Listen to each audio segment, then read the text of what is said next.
everybody, ElementXII here, and I'm joined here with... Carlos Captunas Barajas. That's like your middle name. Yeah, apparently now. Yeah, it is your real name now. And we're doing another ElementCast, because the last one we did was back in, January. It was pretty crazy. Because I don't remember when the last one is. That was the one where we recorded it, but then, the audio recording got fucked up, so it never got uploaded. Ah, yeah, I remember. Funny enough, I was, a few weeks ago, I was, sorting through my hard drive, because when I'm done with the series, I'll put it all on a hard drive just to be safe. And I was sorting through, all my audio files and video files, and I found the recording from that, from the ElementCast that we did, and I played it, and it played just fine now. But it's a little too late now. That was recorded back in, January, and now it's already, June. We were like, breaking news! And now it's breaking news! Splatoon is announced. There's, this game coming out called Splatoon. It could be a kid and a squid. It's really cool. I don't know, maybe for, a fun, special video, I might just upload that. And just say, January, but in July, or something. I might just upload that for fun. But anyway, I don't know if I gave an official explanation on the channel of why I kind of stopped doing the ElementCast, but I'll take it right now to say why I stopped doing the ElementCast. Mostly because it happened every month, and they were really, really long for the most part, especially when Carlos was involved. I'm sorry. Those ones usually end up being 2.5 hours.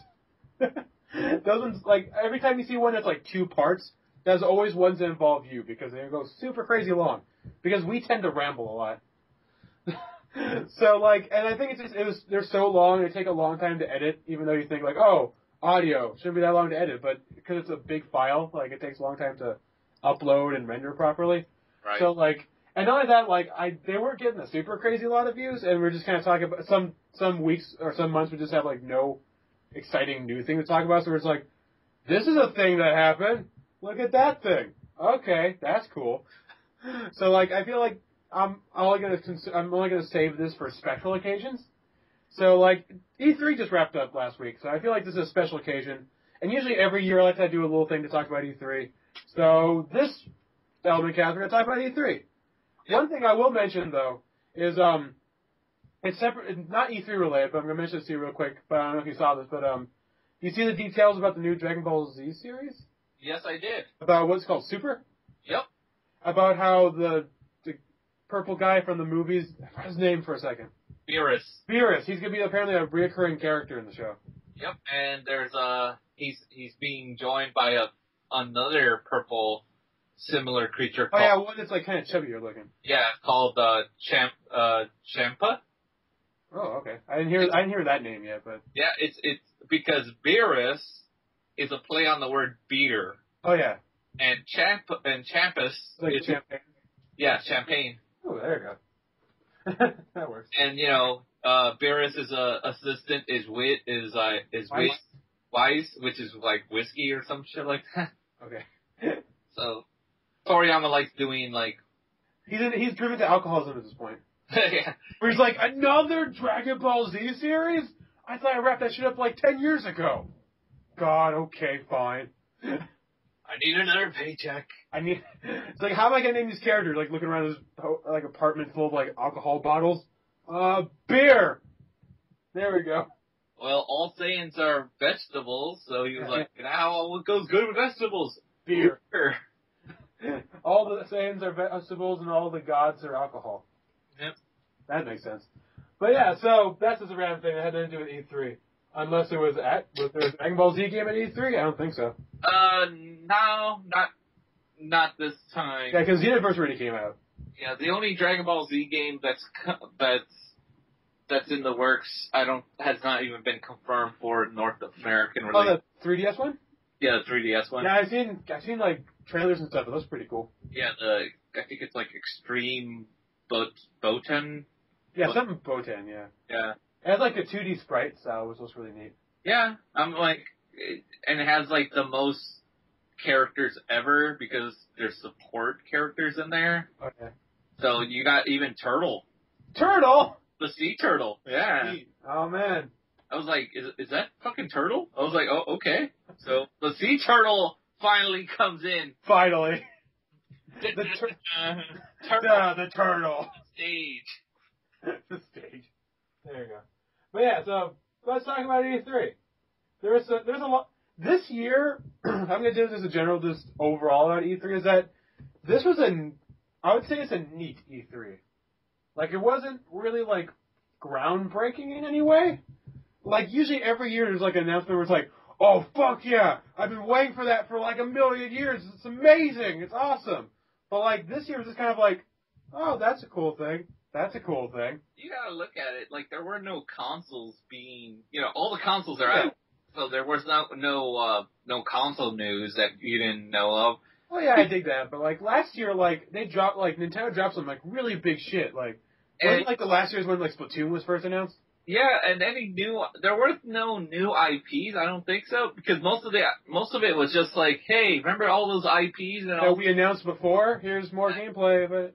Here's some footage of what we promised last year. It's like, here's Rise of Tomb Raider. And there you go, yeah. Blah, blah, blah. We finally got shit to show you. Yeah. Just mentioned, like, things, and here's actually some visuals. So yeah. That's the problem. I think it's because of last year and just because of, like, other press conferences. Like, people already know the big stuff that's coming out. And this E3 is just kind of like, you already know what's coming out. Here's gameplay footage of stuff that's coming out. Yeah. And we're like, okay, that's cool. Like, not amazing, but it's kind of cool. But we'll start with Microsoft, which I didn't watch the Microsoft one too extensively because I barely just got a 360 a few weeks ago. Right. So I don't even have an Xbox One, and obviously, like, there's very little support for Xbox 360 right now. It's all focused on Xbox One. There is one thing they announced, though, for potential Xbox One owners, is that it will be backwards compatible. Yeah. Starting in the winter, you can play 360 games on it. Now, how does that work exactly? I don't really know. Again, I didn't watch it extensively. I just saw the fact that it's going to come out. Apparently, like, very early adopters are going to get it during the summer, but during a consumer launch will be during the winter. Well, I'm saying the backwards... Maybe it's an update. It's like a patch, I assume. Oh, so you can literally just put in your disc games and... Yeah. Okay, cool. So it's not none of that weird PlayStation Now class. Yeah, it's not like that, yeah. Okay, so... Or like the PSP Go or whatever. So it's like, look, if you have a box full of old 360 games... You can play them, yeah. Alright then, that is fucking awesome. Which is cool. Again, I feel like there's nothing super huge that I want to buy an Xbox One for yet. Like, the only thing I'm curious would have been Rise of Tomb Raider. Because that was kind of interesting. Because I actually liked the last Tomb Raider, the Tomb Raider reboot. Oh yeah, I haven't actually played it, but what I've seen of it looks neat. I actually play it one of these days. But, it's right now just an Xbox One exclusive. Yeah. We're getting another weird... I think the PS3 is getting like a weird other Tomb Raider game. I forget what it's called, but... The PS3 or the PS4? I think both are getting it. I think it's coming to both, but I forgot what it's called. It's like a... Well, I know there was like a mobile Tomb Raider game. Tomb Raider Go they announced. Yeah, but that's like an ISO mobile. Yeah. There's another Tomb Raider game. I forgot what it's called. But as far as I know, Rise of Tomb Raider was the only thing they really, like, there was like, here's some gameplay footage of Rise of Tomb Raider. Which I was like, cool! I don't have an Xbox One, but cool! Mm-hmm. Not really gonna pay that much attention until you tell me, like, coming to PlayStation 4, so... Nice? It's like... I feel like, I don't know, I feel like that's one of those games where it's gonna be like, it's not gonna be exclusive forever. Yeah. Like, I feel like at launch, like, oh, Xbox One, yeah, and then eventually it's like, okay, yeah, PC, PS4, you get to. Yeah, you'll get it 5 years from now. Yeah, because obviously, like, they didn't buy the company or anything, because obviously Tomb Raider's still making shit for other consoles. Yeah. It's not like, what is it, Crystal Dynamics? It's it's technically Square Enix, but...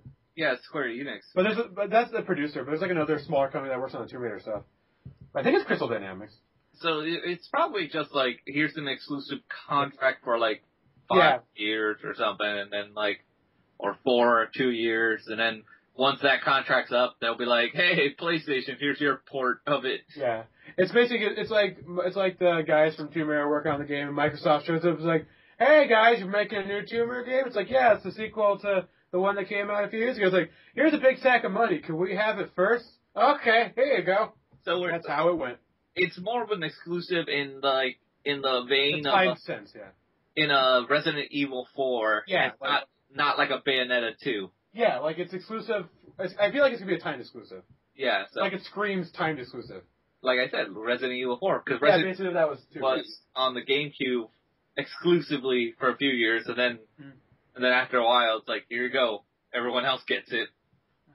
Unlike Bayonetta 2, which sadly, people, it's not going to come to. Yeah, it's not. Yeah, people are still thinking like it's going to come to the PS4 eventually. It's going to come to Xbox One eventually. It's like it's not. Oh, that's it. Yeah, people are. It's like they're in denial. It's like, oh, it'll eventually come if we complain. And I was like, no, it's just not. No. Stop sending those petitions. It's yeah.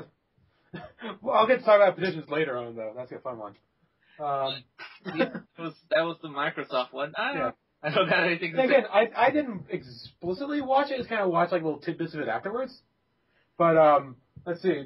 EA had a conference. I don't know if you watched the EA conference.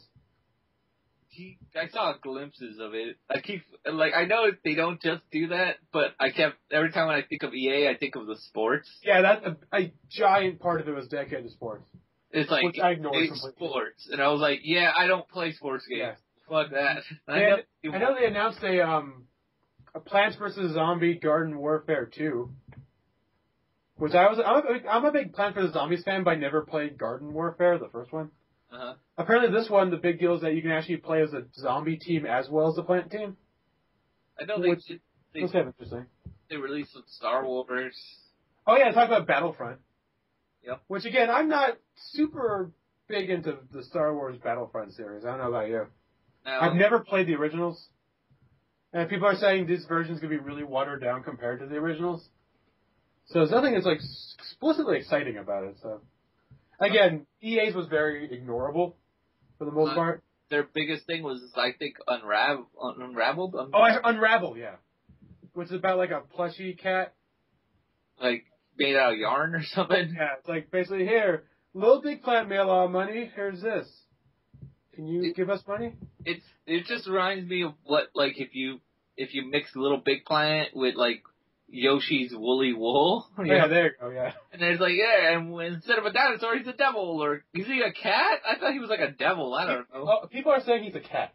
He's like red, and he's a red cat. He's standing on like hind legs. So. He's like this cat that stand on two legs. What kind of cats walk around on two legs? Haven't seen that YouTube video of the cat who's standing on two legs and they make him look like Puss in Boots? I thought you were gonna say Top Cat. It was like Top Cat stands on. Also Felix the cat walks on two legs. Felix the cat. Toro, you know the Sony mascot. Yeah. He walks on two legs. Tom and Jerry, you know. Tom. Yeah. Tom walks on two legs. There you go. There's a very large amount of cats that walk on two legs. So don't doubt the two-legged cat community. They're watching. We're gonna get a comment that says, "I'm a two-legged cat and I'm angry." As we know, cats are on the internet, so they will. Yeah, cats are the internet. What are you talking about? Half the internet is cats on keyboards. Yeah, keyboard cat. Also, let's see. What next up is let's talk about Ubisoft. Ubisoft announced a new South Park game. Oh yeah, which I'm excited about. It's going to take place with like the superhero theme with like the coon and all that. You know what it's called? No, I saw it, but I don't know what it's called. Get ready for this. It's like the best name ever. It's called The Fractured Butthole. The Fractured Butthole? No, it's The Fractured Butthole. The Fractured Butthole. Yes. So the Fractured Butthole, if you say it fast. Yeah. That's probably the best name they could have given that game. The Fractured Butthole. That's kind of amazing. But yeah, I'm excited. I don't know. Did you play The Stick of Truth? I kept wanting to play it, but like, the whole thing is like, I heard it was a really fun game, but I played it and I loved it. But I heard it's like a really short game. That's the only thing. It is, it is relatively short, but like the world is really extensive. Mm-hmm. Like they recreate the world of South Park really well, and just if you're like a really hardcore fan of the show, it's like, oh, they did that, they put that in. Like every little detail is like, oh, that's so cool. Yeah, like someone told me it's basically like another season of the show as the game. Also, the RPG style, it plays like Paper Mario. Right. Which I love Paper Mario. So it's like, wait, sweet, Paper Mario, but with like toilet humor. That's awesome. I just want to say to any of the listeners, we did we'll go more in depth when we get to the companies that we care more about. Yeah. These other ones are just like, yeah, we didn't care about these too much, so whatever. That's a thing. From the sounds of it, you can tell we're not big Xbox, Microsoft guys. Yeah, but exactly. Yeah. But there'll be more meat on these bones. Yeah, Ubisoft showed more footage of the new Assassin's Creed. Yeah, Syndicate, which I'm legitimately excited for that. The London. Yeah, the industrial era one. I like the mechanic how you can actually switch between two different assassins at any time. I just got a couple of questions. Yes. Do I fight Jack the Ripper? 2. Not confirmed. Am I Jack the Ripper? No. 3. Can I be friends with Jack the Ripper? Maybe. And 4. Will some of my brotherhood get cholera like most of the people in Victorian London at that time? Who knows? A lot of them are relatively accurate to the time, so it might possibly happen. And then 5. Can I give people cholera? I'm gonna assume no. We'll do like find somebody, hit triangle to give them cholera. Can I meet Sherlock Holmes? Can I share cocaine with Sherlock Holmes? That'd be cool if they put Sherlock Holmes in there. I mean, they had George Washington and Ben Franklin. To be fair, isn't Sherlock Holmes a fictional character? Oh, come on, we're talking about assassination. And okay, that's real though.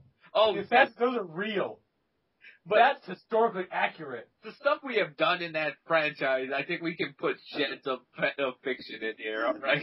Hey, it's been very historically accurate so far, so I don't know. It's very sketchy about that. I say put Sherlock Holmes, or if not, okay, Jack the Ripper's a real person. Okay, Jack the Ripper I feel like they could put in and it would make sense. Sherlock Holmes, maybe not. Okay, well, you can put the author of Sherlock Holmes. Sir Arthur Conan Doyle? Yeah, maybe they make him act detective-y, and it's like, hey, he wants to be like his real life, like he wants to be the real life Sherlock Holmes kind of guy, giving you tips about detective work or something. Well, the thing I like the most about the game so far is like I said, you can switch between two different assassins, and both assassins play differently. Right. Because they're I forgot their names. I know they're twin brother and sister. That's what I remember. But the boy, the male one, he's slower and he's more about like fist fighting. Like he's more about like the melee combat. And the girl, Evie, I know her name's Evie because she's named after a Pokemon. Her name, Evie, she's purely stealth based. Like she's not good at combat, but she's very fast and she's very good at running on roofs and stuff. So like basically there's different characters to essentially play as whatever you do most in Assassin's Creed. Like do you focus more on the stealth or do you focus more on the beat the shit out of everyone? And if you'd like to beat the shit out of people more, you could play as like the boy. I think his name is Jacob. There you go. I was about to say Jack, but I didn't want to get too hopeful. It's Jacob and Evie Fry. It's Jacob and Evie, okay. And their last name is Fry. Oh, there you go, yeah. But Stephen Fry. I was like, and they appear to be Cockney. Okay, yeah. Oi! Oi! Oi, governor! Governor! We both go with oi, governor. That's everyone's Cockney accent. Sadly, like half of my viewer base is British, so I don't want to offend them. Hey, apparently... We still love you. Apparently... You gave us Doctor Who, okay? Sir Arthur Conan Doyle has not been confirmed, but Charles Dickens and Charles Darwin have been confirmed. Ooh, that's interesting. So are they assassins or Templars? It just says, will be aided by notable figures of era, such as novelist Charles Dickens and biologist Charles Darwin. Does Darwin have like an army of monkeys? It's like, to use a dagger. It's like, they'll throw poop at you for now. He has his army of like Komodo dragons and Galapagos tortoises. Ride my tortoise army, ride! He's sitting there like, I hear tapping at the door. I open the door. There's a tortoise with a knife in his mouth. It's like, oh, Darwin has sent an assassin to kill me. Oh no! He's slow. Be careful. He'll stab me eventually. Oh, Lonely George is coming at me with a dagger. I should flee. Lonely George. That's the name of the turtle. That's accurate. But George. But yeah, Ubisoft but then to be fair, I've not played the recent Assassin's Creed mostly because of the crazy debacle that happened with Unity. About the whole, like, oh, people just don't have faces. And, like, you can fall through the world and just die. Well, that's a fun thing. Also, there's, like, treasure chests that you had to use microtransactions to open. Right. And that was kind of... I heard there's one that came out... There's, like, two that came out the exact same day. There was Unity, which was for, like, PS4 and Xbox One. And there was Rogue, which was PS3 and 360. People said that Rogue is actually really good. Yeah. I haven't played Rogue yet. I want to, though. I have a friend of mine who played Rogue, and he says he loved Rogue. Yeah, people are saying that, like, the shit that Unity did, like, really crappy, but because of, like, the bad publicity of Unity, nobody's paid attention to Rogue, which was really good. Which is kind of a bummer, but one of these days I'm going to have to play, one of these days I will play both of them, just because, like, I eventually want to try out Unity to see if it's really as bad now. Because apparently by now it's almost all the problems have been patched out by now. So, well, like, you can probably pick up a copy pretty cheap now. It's only like $20. We also got Tom Clancy's Ghost Recon Wildlands. Ooh. I've never been a Tom Clancy dude, so. I know. I just pointing that out for someone out there who's like. The one guy's like, I love Tom Clancy. He's like, yeah. The one dude dies, yeah. Okay. Rainbow Six Siege. I heard about that. Angela Bassett's in there apparently. I was like, okay. The Division is also another Tom Clancy game. Yeah. There's a few exciting Ubisoft announcements, nothing super big. To be fair, we knew about Syndicate before because they announced it like a month ago. Yeah, so it wasn't like the first time they ever announced. Yeah, so like the only thing that was like really, I'm like, oh my god, that's awesome, was the new South Park game. Because I was absolutely not expecting a new South Park game. Yeah, I think. Like, I thought Stick and Choose was gonna be like a one-off thing because it took like what, like wasn't there like 3 or 4 delays on it? Like it took like forever for it to come out. Yeah, for the one. Yeah, for Stick and Truth. Yeah. Yeah, there's like 3 or 4 different delays. Like it was originally gonna come out like 2 years before it was supposed to. So in their defense, I believe it was because THQ was originally gonna release the first one, and then they kept jumping through developers. Yeah. Like the first few delays was because they had to find a solid developer that would help them with it. I think like a delay after that was them just they needed more time. So like again, I was thinking that just like Stick of Truth, like a one-off South Park game, was like okay, cool, a South Park game, that's fun, and then it's done with. But like another one's like, oh, that's cool. To be fair though, it wouldn't be too hard just to make like continuous South Park games because you already have the whole world of South Park built already, and like. To be fair, like for the most part, all episodes of South Park pretty much take place in the town of South Park. So like all you need to do is just add like the new character models and like maybe add a few new areas. And like I feel like that could almost be like a yearly thing, like just make a new South Park game every few years. Because it wouldn't be too much work to do. I feel like they wouldn't make it like a yearly thing, like every year's we do a South Park game. Just because after a while it's like they're gonna run out of like clever shit to do with a video game. Although it is, yeah. Mm-hmm. Like for shows, like the shows work well because they're shows. For video games, like, there's only so much you can play the same world over and over again before you go, yeah, this is the same world, pretty much. Like, cause they did the Game of Thrones parody kind of thing, and now they're doing, like, the superhero, like, the Coon trilogy kind of parody. And, like, there's not a whole lot they can really go off of now. So, like, unless they find, like, a really weird thing, or they make a new thing, like they did with the fucking Game of Thrones thing. They're gonna do the Kanye and Kim Kardashian trilogy. There you go. Have to have like Kanye West as a boss battle. Yeah, and then like the Hobbit, Kim Kardashian. Oh yeah, the Hobbit. That was funny. But what stuff was pretty good. Was interesting. It wasn't like the best, but like there's a few cool announcements that are interesting. Let's see. Apparently, was it Bethesda? That's the company. I hope I'm pronouncing that right. Which one? Bethesda. Bethesda. That's the one that announced Fallout 4. Oh, it's not Bethesda. How's it pronounced it? I know it. Pronounce it then. I don't know the company. I know it, but now I'm like the guys who make Fallout. Yeah, it's oh man, I know it, but now that you told me Bethesda, it's like that's all I can think of. I'm looking. It's Bethesda. Bethesda. Bethesda. I'm like a little kid. Sound it out. Something you order at Starbucks. Can I order a Bente Bethesda, please? with extra foam. Who's the Bethesda working here? That's barista. It's like, whatever. Who's the Bethesda working here right now? Because I'm going to leave a bad Yelp review about them. But yeah, Fallout 4. Have you ever played the Fallout? I have never played a single game of the Fallout series. Everyone's freaking out about like, oh my god, new Fallout! I'm like, great. That's cool. I never played Fallout, but I have a friend of mine who loves Fallout. Yeah, same here. I have a friend of mine who just loves Fallout. So he's like, oh dude, new Fallout. I'm like, great, I could care less. Yeah, like Fallout 3, he didn't like as much, but New Vegas, he loves. Awesome. My friend loves New Vegas, yeah. And then it was just so happens to be that day when he comes by, and I was like, hey, they released Fallout 4. What? Like, what? And I played him the gameplay footage trailer, and he was like, this is awesome! Oh! He was explaining it to me, and I was like, okay, cool, alright. I don't know what's going on, you know? There you go. Oh, one thing which I meant to talk about in the Ubisoft thing, but I forgot to mention is that they announced the Syndicate, the Assassin's Creed Syndicate, like a month before E3. Right. So I guess they were showing off more gameplay. Apparently, like, you remember the debacle with Unity, like, had the 4-player online co-op thing? Right. And people were upset that you couldn't play a female assassin online.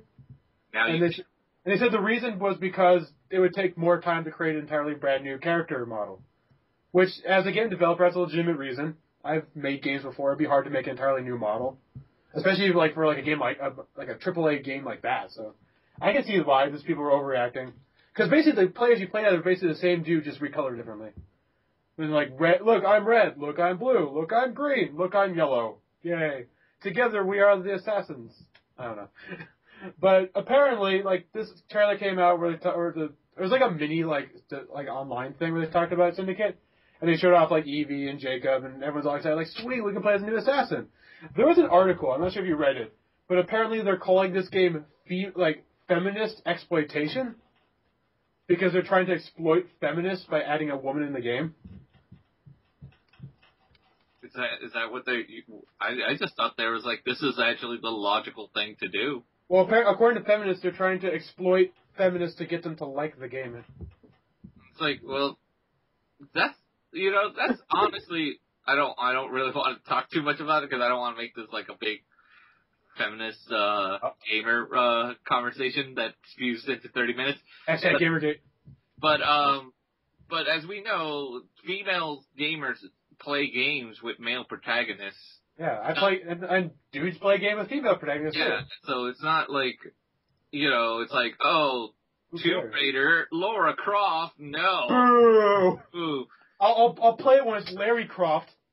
Just like there's women who play Uncharted, it's not like all women play Tomb Raider and only men play Uncharted, or like, so it's not like, oh, there's a female on Assassin's Creed, now the women will come. It's like there was women playing Assassin's Creed before the announcement of this. I knew women who loved Assassin's Creed. It's almost like if, let's say I was playing Assassin's Creed, and then they're like, the next one's going to be an assassin, a Latino assassin from Mexico. And it's like, yeah, now I'll start playing it, right? Only now I'm going to start playing it. So now I have the reason. I was like, no, that's not an excuse. That'd be cool. I'm not saying it would be a bad thing. I'm just saying that the gender or the race of the character shouldn't matter about the game. Yeah, so it's like doing that, and then people then afterwards it's like they're trying to get the Latino vote, right? And I'm like, no, I just think they just was like, oh, let's just do Latin America. There's too much like gender politics and race politics going on right now. Sometimes things are literally it. It doesn't need to be read into it. I remember there was a report saying why there was a feminist who was saying why weren't there women during the opening of Saving Private Ryan? In the opening of the beach? Yeah, they said why weren't there any women there? Were there women there? No. I don't. Historically, no. That's why. And even in the article it says while historically there weren't any women, it would have been more progressive if they added women during the scene because it's a fictional movie anyway. Because I'm not saying there weren't any women in the military. Yeah, there were, but they weren't they were the front lines. Yeah. I think they were corpsmen. They were medics. Nurses. And stuff. That's what they were. Yeah. And it's not me being sexist. It's just me being historically accurate. They were. Yeah. They were medics at the time. That's what they didn't allow women to be infantry women. Yeah. I know. It's like well, you could have made a movie and put them. I'm like, yeah, that's what they're saying. Yeah, you could have. G.I. Jane, Saving Private Ryan edition. I'm filming Saving Private Ryan. It's a historical movie. If we want to make like a fictional war, then maybe. But in that case, it's like, why World War VII? Okay. Why wasn't there a fucking Terminator in this? You know, why wasn't there a talking green dog with a gun? Why weren't there aliens? It's like, why wasn't Iron Man there? That would have been cool though. Why wasn't Captain America there? Captain America was there, sir. He was on the other boat. There you go. That works. But apparently Jack Bauer was there, and there we go. Was it Jason Bourne was there? That works. But yeah, it's just, I don't know. That's again, this could be an entirely different podcast just dedicated to that kind of bullshit. And this is why we ramble on. Yeah. Again, this is why the episodes with us almost go on to like 2-3 hours sometimes. Yeah. It's because we just we'll start talking about a thing, just ramble on for like a half an hour. So let's keep it going. Yeah. Okay. Yeah. We could probably have a 2-hour podcast about how feminism is dumb nowadays. But anyway, back to Bethesda. Barista over here. Apparently, they also announced Doom 4. Right. See, here's the thing. I've never played Doom again. So. Did these announcements come out at E3 or were they before? I think they were before. Doom was apparently during E3. Was during Fallout was before E3. Doom was during E3. Yeah, because that's again, it's one of those things where Fallout would have probably had a bigger presence, but they announced Fallout 4. Yeah, they showed a teaser trailer a few days before E3. So people kind of knew. They knew it was coming. Yeah. A lot of I think this E3 was things were announced prematurely, so people weren't shocked. Here's a brand new thing. And look at this amazing shit we're announcing. It's we know. It's that's the reason why I'm watching your stream, because you I want to see new things. Yeah. Months ahead that we're going to show in here. There you go. But yeah, so Bethesda. I don't even care if it's called Bethesda. I'm just going to call it Bethesda now. But yeah, again, I've never played Doom before. I might have played a little bit of the very first Doom on the computer back in the day. Right. But not to the point where it's oh, the Doom franchise, I actively follow it. It's I know it exists. And apparently people are angry because it's violent. Doom was always violent, so. Yeah, which is dumb. Again, it's just people complain oh, video games are violent. It's so? The sky is blue. Yeah, there you go. Not all video games are violent, just not all movies are violent, you know? So, there you go, yeah. But also, I believe Bethesda is also the people who do, what's it called, Mass Effect, right? Cause they're talking about Mass Effect 4, yeah. Apparently that was announced ahead of time, though. What's that? Apparently that one was talked ahead of time. Yeah, that was Mass Effect Andromeda. Yeah, Andromeda, that's what it's called. I knew it wasn't just called 4. Once again, I have yet to play Mass Effect. It's on my list of games to play. Yeah, same here, yeah. I have a friend of mine who loves Mass Effect, and he's dude, he'll loan me the trilogy, and he was actually Mass Effect was EA. Mass Effect was EA. Oh, was it EA? That was EA. I just remembered. Yeah, it's EA. It's EA, but I think Bethesda does work on it. Yeah, they did a really big announcement during the EA conference, and during the Bethesda one, they had a little by the way, this is still a thing, even though another company talked about it a few hours ago. It still exists. Well, there's going to be one when we get to it from Sony that did the exact same thing. Yeah, there you go. But yeah, anyway, that's a good segue. Let's talk about Sony. All right, Sony was an interesting one. Sony was a very interesting one. Well,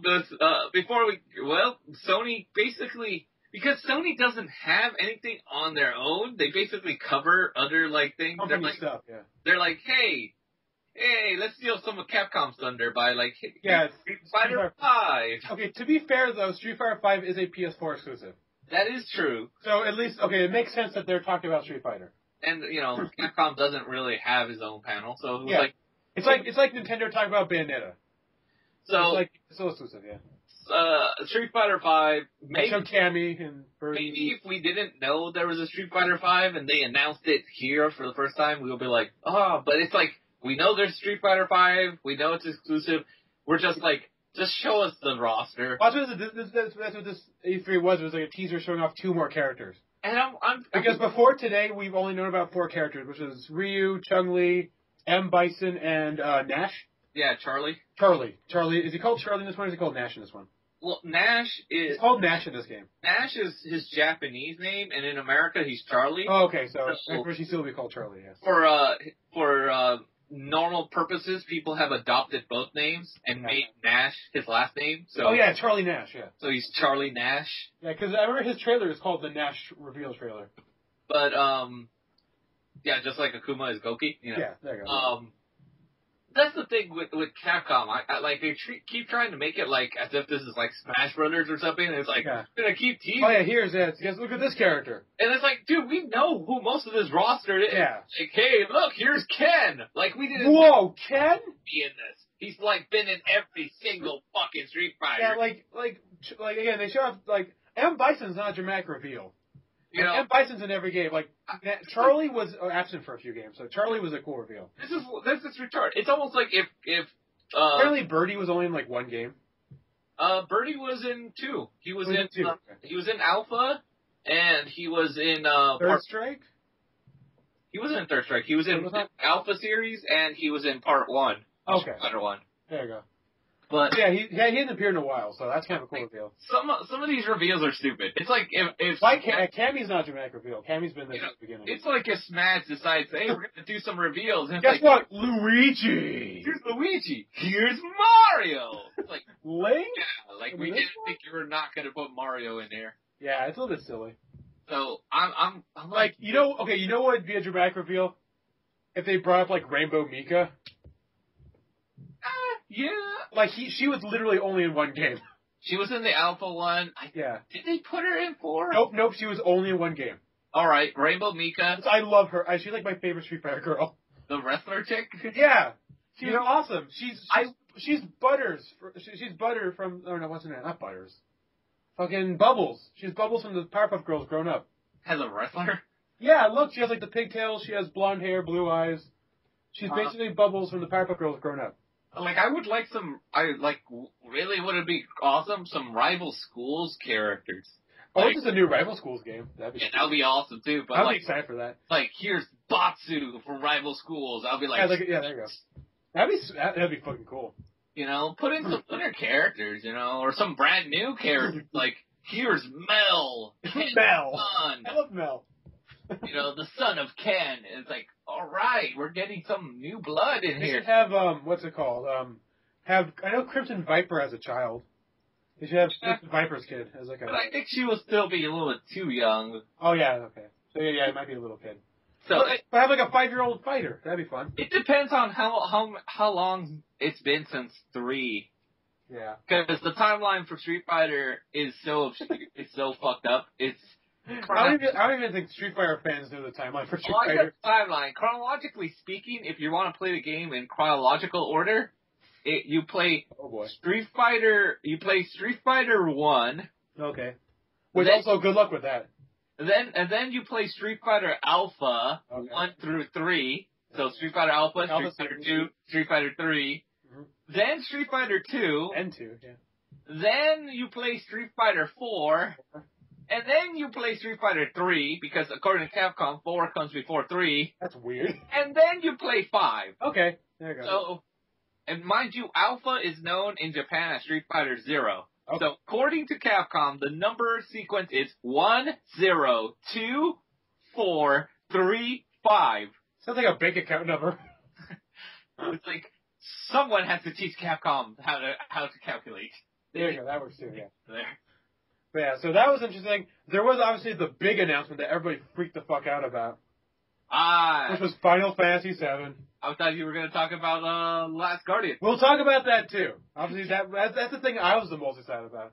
Yeah. So let's talk about Final Fantasy VII, because people were excited about Final Fantasy VII. Something people that's been teased and requested. For the longest time, yeah. For years, and we're like, are they fucking doing it? Are they finally doing it? And lo and behold. They're finally doing it. They're finally doing it. Here's the one thing I'm curious about, because people keep making this a joke about. People make a joke about this, but I'm curious if they're actually going to do something like this.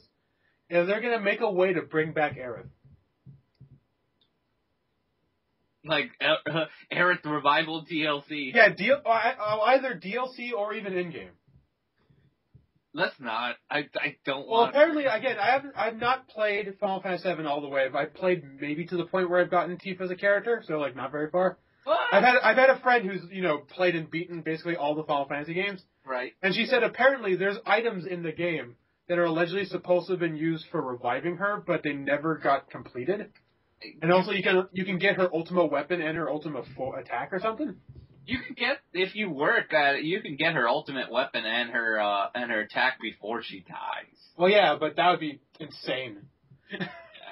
But Aerith dies. She's always been programmed to die. Programmed to die. There is a Game Shark code hack, an action. Yeah. Or you can put her in your party Yeah. after she dies, but she's just basically a blank interface. Like she has no conversations or anything. Yeah, pretty much. So it's just a skin swap kind of thing. So I'd be intrigued to see if they tried to do something similar to that, because according to what the guy said in an interview, that's going to make some changes from the original story. I don't think they should, because that's a huge change. Yeah, also that's like the most famous scenes of almost any video game. That's like remaking Star Wars and having Obi-Wan Kenobi not die in Episode 4. Or making like Luigi a black dude. It's like, it's like we're recreating this iconic thing, and we're not. And some of the iconic moments of this stuff is gonna be. No, she dies. She's supposed to die. She's, and this is not one of those like, you're only saying that because she's a woman, and women like that's sexist. That's sexist. It's women in refrigerators and things. Refrigerators? Yeah, you never heard of that term? I've heard it, but I don't actually know what it means. Women in refrigerators. Once again, sadly, we're going to, we're going back to this word again. Okay. Women in refrigerators is a term from writer Gail Simone that means basically when you put a woman character dies or gets gravely injured, only to progress the development of the male protagonist. Male protagonist. So it's like, it's like my girlfriend got killed. Now I will use this as the catalyst to get stronger, or like my girlfriend got crippled by this bad guy. Now I'll use. I must seek revenge. Yeah, and it's like really the only reason his girlfriend or his sister or his mother or his wife gets that treatment, it's only to make the male character stronger. Yeah. It's to progress it's not to progress the female character. It's just to progress the male character. And it comes from a trope from a Green Lantern comic book, where one of the Green Lantern, like his girlfriend, got murdered and put inside a refrigerator. Oh, okay. And that was the whole reason. Like it was like, why did they kill his girlfriend? Was just so he could be mad. So he could get mad and get like, oh no, Alexa got killed. Now I will get revenge. So it's referred to as that. It's like the woman in refrigerator thing. So, okay. But it's like, before it's like, oh, isn't that all of Aerith's death is the catalyst? It's like, no, there's a significance of her death, So. Also, again, it's like I said, it's probably one of the most famous scenes of any video game. Yeah, so. Like, you don't even need to have heard of Final Fantasy, but you've probably seen that scene online. Because here's the thing, and I'm trying not to tell spoilers for Final Fantasy VII for those people. It's like a 20-year-old game.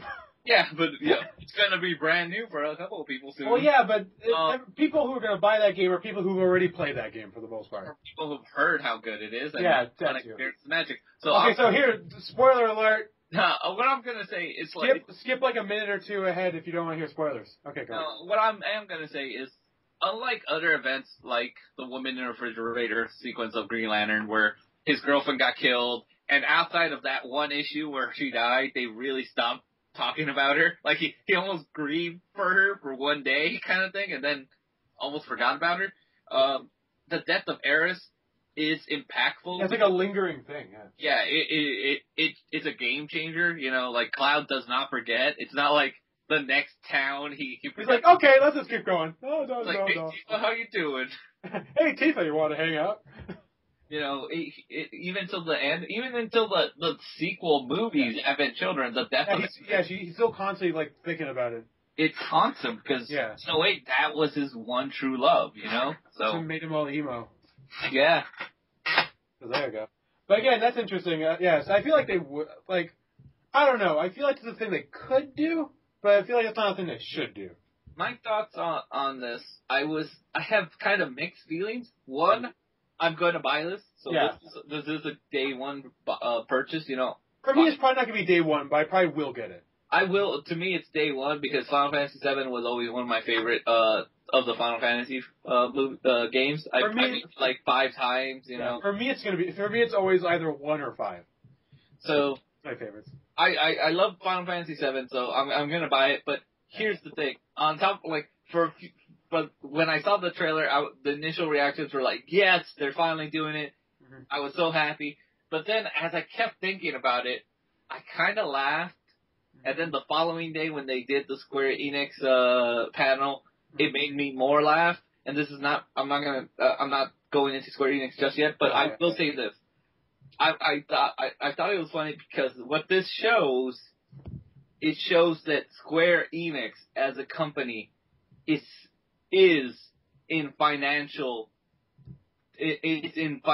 ruin to the point where they really have to make 7. Yeah.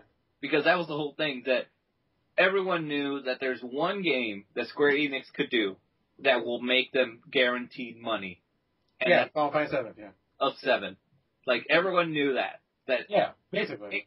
It prints money. It's the one title that will print money. You don't even need to, like, advertise it, yeah. Advertise it. You just... People will just freak out about it on their own. Just give you free advertising. Basically did. They could have just tweeted it and sent one picture on Twitter. Yeah, like a picture of Cloud is like, Final Fantasy 7 remake's coming out.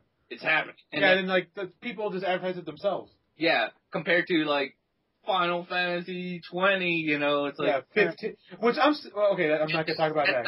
And that's why I said, that's why I find it funny, because it kind of shows you that they kind of have lost faith in the other Final Fantasy that's supposed to come out very soon. Fantasy 15. Yeah. Which I don't think there's a date yet. Because, notice, they did not show anything. Yeah, which again, that's more about the Square Enix one. They showed a clip of a teaser. That's it. There was no new footage. There was nothing. Advertising, no news. It's almost like... That's what I was upset about. I was like, what about 15? That's relevant. We played the demo. That was awesome. What about the month? It's supposed to show up like a year from now, and it's like, yeah, here's 7. Let's hope they forget about the 15. Let's talk about 7. I'm actually excited. I'm really excited for 15, honestly. It's like, did they realize we can't put? Did they look at the final concept of 15? Because by now 15 should be almost done. Did Square Enix executives look at 15 and were like, and played through at 15, and they're like, yeah, we better start working on that Final Fantasy VII remake, because this may not be the golden goose. Yeah. They don't have much faith. Well, apparently, actually, the interesting thing I saw about that is that because you know that demo came out, the episode Duske or whatever it's called.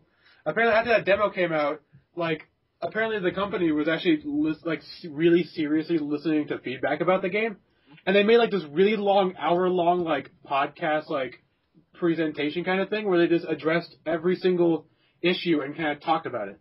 Because we do know that 15, aka versus Final Fantasy 13 versus, yeah. Yeah, it is the most longest development Final Fantasy title than ever. Yeah. It's the most problematic of all the Final Fantasy projects. They have switched directors like twice in that thing. It's been canceled 3 times. And then canceled?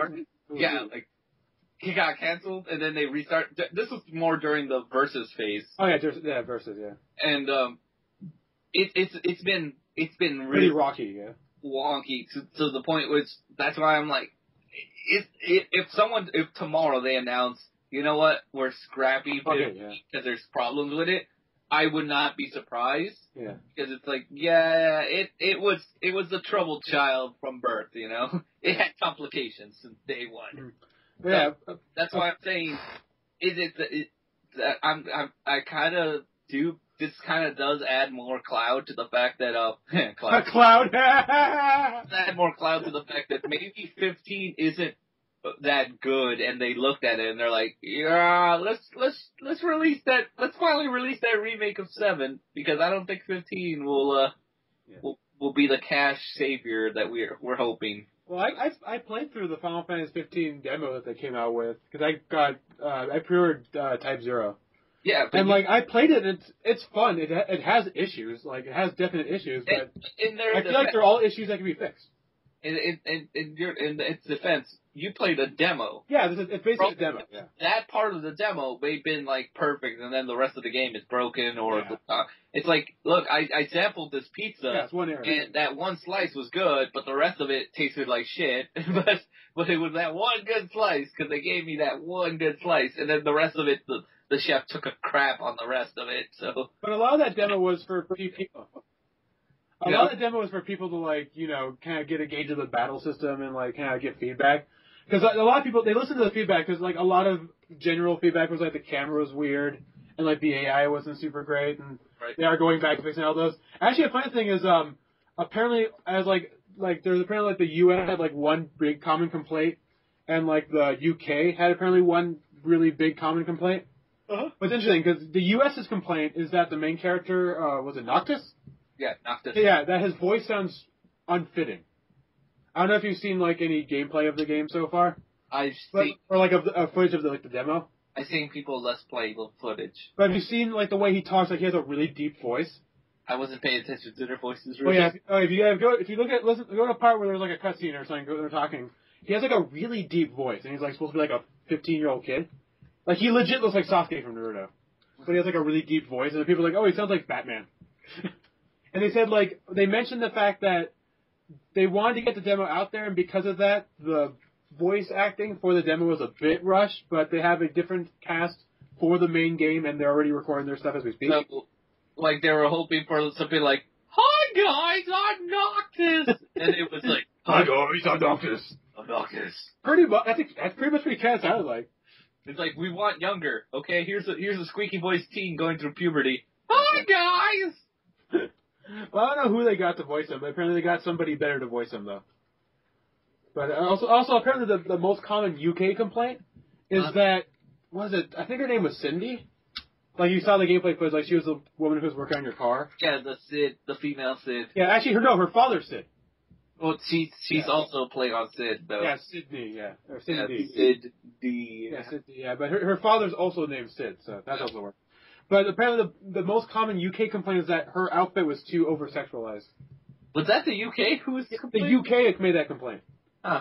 If that was like the US, I could understand, like, oh yeah, that's dumb. But like the UK? Come on. And apparently they said that they basically said, like, we don't see a problem with it. I was all like, I remember I talked to a friend of mine about that. I'm like, she's working in the goddamn desert. Why wouldn't she wear? Yeah. Would you wear like a full bodysuit in the middle of like 100-degree desert? I'm like, if that was a guy, he'll probably be in shorts and a fucking tank top himself. Like, he'd probably be shirtless. He'd probably be straight up shirtless. Or it's like wearing a wife beater. Yeah. It was like one female character who's in shorts and like in quote unquote revealing clothes, while you have like the male model boy band. Yeah, like half shirtless and like in their weird outfits and like tight leather pants. It's like, oh, that's sexist. That's sexist. How dare they? These guys look like they're straight out of Abercrombie and Fitch. Yeah, I kept making a joke. They look like a K-pop band. I was like, like when you saw the original like footage of them all in the car together. I was like, is this a music video I'm watching?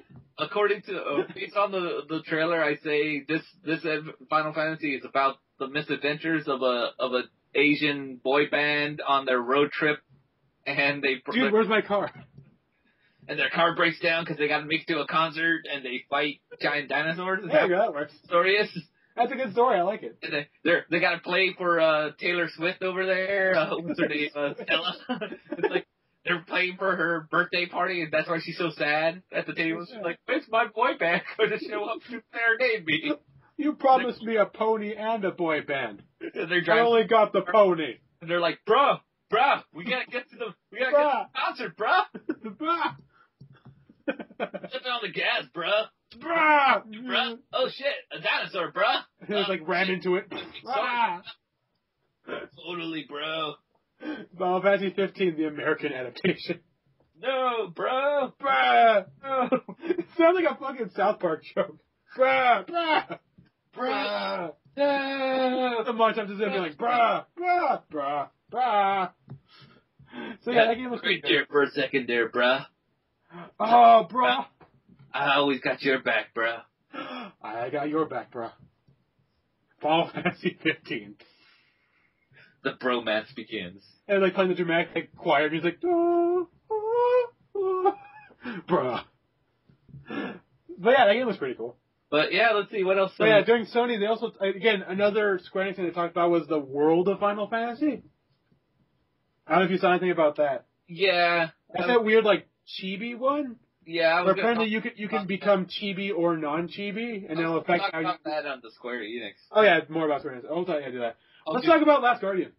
Yeah, okay, Last Guardian. I was like, holy shit, it's still. Yeah. That was my response. Like, holy shit, that's still a thing. We have not forgotten about it. It's like, really? I kind of already thought that went the way of Duke Nukem. Yeah. Or, you know. Apparently, it's confirmed for 2016. Yeah. It was like, okay, cool. I never played Echo, and I never played. I played Shadow. Colossus. I played Colossus. I never played Echo though. But I know people who really like it, so I was like, cool. Thumbs up. Yeah. Yeah. Uncharted. Oh yeah. Again, I've never played a single Uncharted game, so it super excited me. I have a friend of mine he's an Uncharted fan. Yeah, okay. And yeah, he was like, cool, Uncharted 4. The thing is, we knew that the new Uncharted is coming, so it wasn't nothing like a big surprise. It was just like, oh, here's some new footage of it. And actually, you know what was a really cool moment that I'll give Sony, like, I think they had the most, like, oh shit moment. Not just because of, like, I guess, like, they had the most oh shit moment. So, like, obviously Last Guardian, like, oh shit, that game's still being worked on. And, like, Final Fantasy VII, like, you saw it coming, but you're like, oh shit, that's actually coming now. But you know what the biggest oh shit moment was? Shenmue 3. Shenmue 3. Shenmue 3. Shenmue 3. It's like, I was talking to my friend, like, did you honestly expect Shenmue 3 to be announced at E3? He's like, I never expected Shenmue 3 to come out ever. I will say that was a big surprise. Yeah, that's like the biggest surprise of E3. That I was like, holy shit. Yeah, who the fuck expected that to come anytime soon? That's finally happening, because while everyone in their mind like, oh, whatever, yeah, it's gone, yeah. That Final Fantasy VII was going to happen eventually, you know, with everyone expected it. Pocket money. Yeah, everybody no one thought Shenmue 3 was ever going to happen. Yeah, nobody. Yeah, not even Shenmue fans. Like, we wrote that one off. Yeah, even fans of Shenmue are just like, yeah, whatever, it's kind of gone. But here it is. It's Shenmue 3. And lo and behold, it's like, Sony's like, hey, we're making Shenmue 3 with Kickstarter. Yeah, a quick thing. And I think it hits goal in like 20 minutes. Yeah, within 9 hours, it made $1 million. Wow. And actually, while we're talking about it, I'm going to check and see how much it made right now. It made its entire goal. Well, see, how much is it right now? It is, they asked for $2 million, and it's currently at $3.5 million. Yeah, it within less than 10 hours, it made its entire. Because I remember I checked like at 9 hours into it, and it was already like 2.5 million. Yeah, pretty much. So I was like, oh shit, this thing's being made. Mm-hmm. And apparently there's still stretch goals to happen, so I'm pretty sure most of those are just going to just be eliminated. This is not really so much a E3 thing, but it's more of a video game in perspective kind of thing. Uh-huh. This just shows you that so far I would say it's just more proof that gaming companies are almost so out of touch with their consumers. Yeah. Because 3 titles I can think of, on top of Shenmue 3 being finally kickstarted, there are 3 titles that I can think of from major companies that said, yeah, these IPs, no one wants to play these IPs. No one wants to play Mega Man anymore. Oh yeah, my number 9. No one wants to play Castlevania anymore. Yeah, I got Bloodstained. No one wants to play Banjo-Kazooie. Yeah, ukulele. Yeah. And then what did these people, the guys who created these IPs, according to these major companies that told them no one wants to play these old IP characters. They found out very quickly that people wanted to play those. Yeah, because here's it's like no one wants Banjo-Kazooie, all right? Yeah, they like, ukulele, boom, hit their goals. Yeah. It's like, and I think it's one of the biggest funded ones too. Yeah, so far, yeah. Mighty number 9. So, yeah. You Capcom, we don't want Mega Man. Pretty much, yeah. And then Konami with like, no one wants Castlevania. Yeah, no one wants a 2D Cosmic game anymore. Like that's the Bloodstained game. So it just shows you, and these are $1 million like things. Yeah, there you go. And even like, well, at least it shows Sony that's like, Sony's kind of on it. Yeah. Because Sony's like, you know what? Maybe we should talk about this. It seems like a big deal.